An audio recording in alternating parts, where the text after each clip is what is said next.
মার্কিন president Donald Trump বলেছেন, যুক্তরাষ্ট্র ইরানের উপর সামরিক হামলা 2 থেকে 3 সপ্তাহের মধ্যে বন্ধ হতে পারে এবং তেহরানকে যুদ্ধ শেষ করার জন্য কোনো চুক্তি করারও প্রয়োজন নেই, এমনটাই বলেছেন।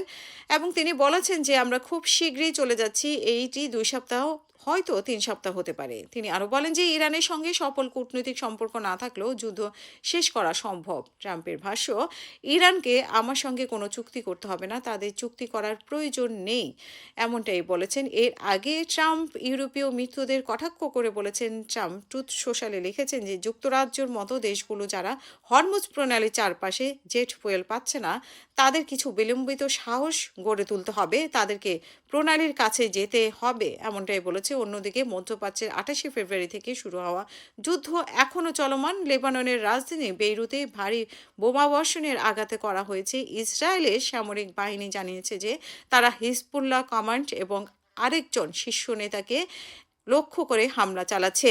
হোয়াইট হাউস ঘোষণা করেছে যে ট্রাম্প বুধবার সন্ধ্যায় জাতির উদ্দেশ্যে ভাষণ দেবেন, ভাষণটি সরাসরি সম্প্রচার করা হবে।